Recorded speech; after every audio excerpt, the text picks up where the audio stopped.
নমস্কার বন্ধুরা, Sujata village cooking এ আপনাদের অনেক অনেক স্বাগত জানাই। আজকে আমি আপনাদের কাছে সম্পূর্ণ একটা স্ন্যাক্সের রেসিপি নিয়ে এসেছি। তো ইভিনিং স্ন্যাক্সে আপনারা চায়ের সাথে এটা খেতে পারেন।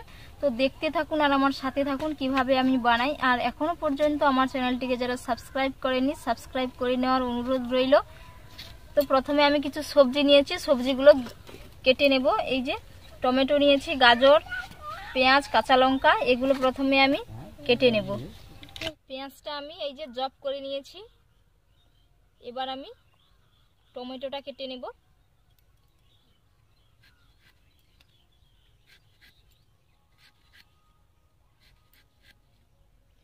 তো আপনারা চাইলে এখানে ক্যাপসিকামও দিতে পারেন, হাতের কাছে নেই তাই দিলাম না।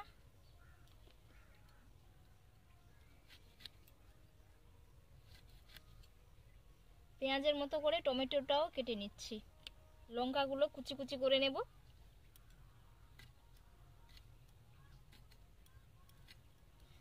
আপনারা ছুরি দিয়ে কেটে নেবেন, ছুরিতে কাটলেও খুব ভালো হয়।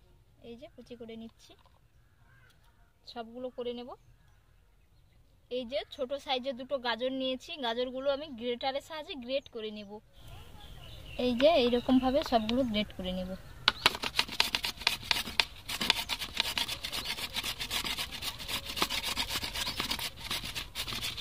এই যে গাজরগুলো গ্রেট করে নিয়েছি। তো এবার উনুন ধরিয়ে একটা পুর তৈরি করে নেব। তো কড়াইয়ের মধ্যে একটু সাদা তেল দিয়ে দিচ্ছি মশলা করার জন্য।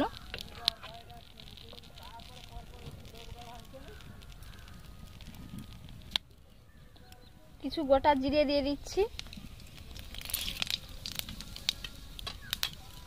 এবার আমি কুচি করে রাখা সবজিগুলো দিয়ে দেব।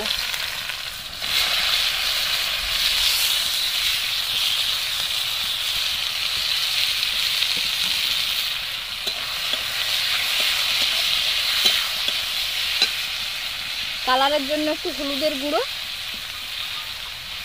অল্প করে একটু লবণ পরিমাণ মতো,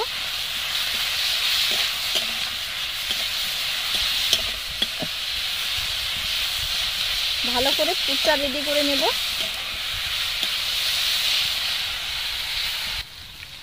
সবজিটা হাফের মতো সেদ্ধ হয়ে গেছে। তো এর মধ্যে একটা ডিম ফেটিয়ে দিয়ে দিচ্ছি।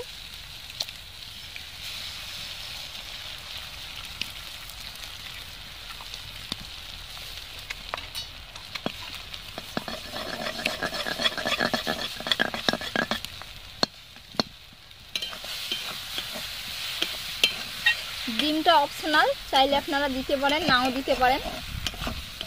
তো ডিমের পরিবর্তে এখানে আপনারা চিজও ব্যবহার করতে পারেন।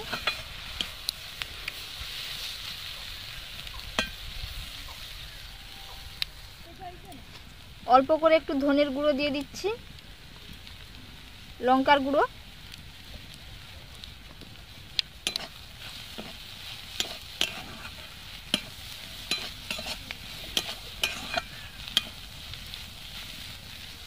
এইভাবে আর 1 মিনিট মতো ভালো করে নাড়াচাড়া করে নামিয়ে নেব।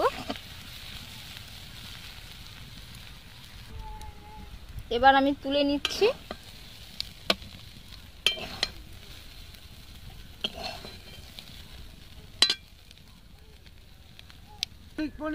ওই কড়ার মধ্যে আমি 1 বাটি জল দিয়ে দিচ্ছি।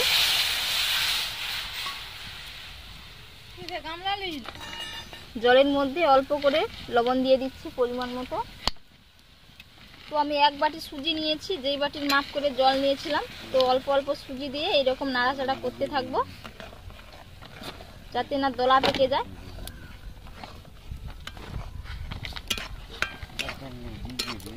ভালো করে একটা ডো তৈরি করে নেব।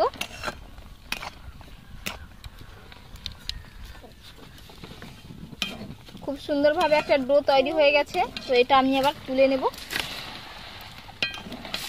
ডোটাকে ভালো করে হাত দিয়ে ঠেসে ঠেসে একটা নরম তুলতুলে ডো তৈরি করে নেব।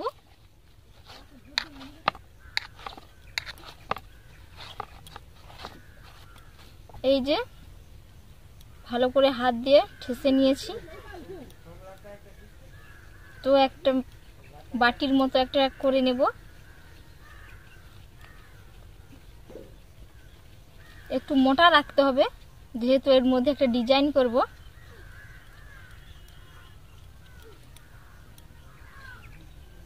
এর মধ্যে সে তৈরি করে রাখা পুরটা ভরে দিচ্ছি, দিয়ে মুখটাকে সিল করে নেব। এই যে মুখটাকে খুব সুন্দর করে সিল করে নিয়েছি।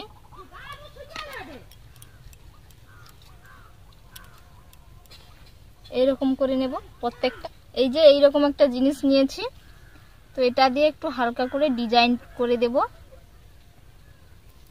না হলে এই যে চিমটাগুলো থাকে ওগুলোতে খুব সুন্দর হয়, তো চিমটা নেই তাই এইগুলো দিয়ে করে দিচ্ছি। এটা ভাজলে দেখতে খুব সুন্দর দেখাবে। এই যে ডিজাইনটা দেখুন কত সুন্দর হচ্ছে।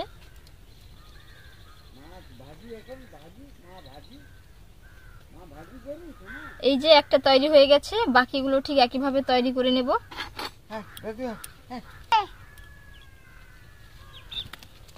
এই যে পুর ভরে দিচ্ছি, এবার মুখটা সিল করে নেব।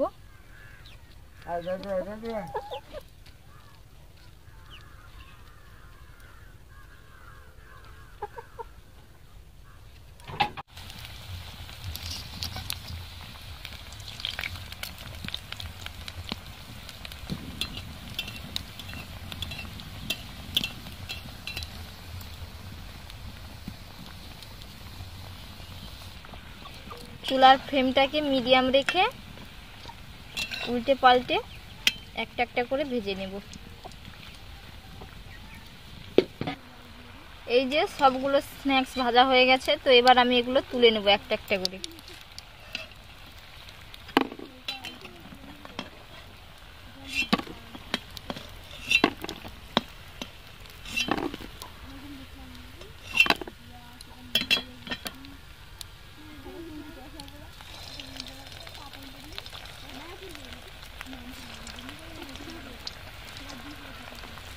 এগুলোও ঠিক একইভাবে ভেজে নেব। এই যে এগুলোও ভাজা হয়ে গেছে, তো এবার আমি এগুলোও তুলে নেব। এই যে আমার সবগুলো স্ন্যাক্স ভাজা হয়ে গেছে, আর দেখতে কতটা সুন্দর দেখাচ্ছে দেখুন। তো বন্ধুরা, আজকের রেসিপিটা যদি আপনাদের ভালো লেগে থাকে অবশ্যই আমার চ্যানেলটিকে লাইক, শেয়ার ও সাবস্ক্রাইব করে রাখবেন এবং পাশের ঘন্টিটা ক্লিক করে রাখবেন। যখন আমি নতুন কোনো ভিডিও ছাড়বো সবার প্রথমে আপনাদের কাছে পৌঁছে যাবে। আর এগুলো ভেতরটা খুবই নরম আর বাইরটা কতটা মুচমুচে হয়েছে দেখুন। এই যে কত মুচমুচে। এই যে ভেতরে কত একবারে পুরে ভর্তি। তো আপনাদের কাছে একটাই অনুরোধ থাকলো, বাড়িতে অবশ্যই আপনারা এইভাবে বানিয়ে খাবেন।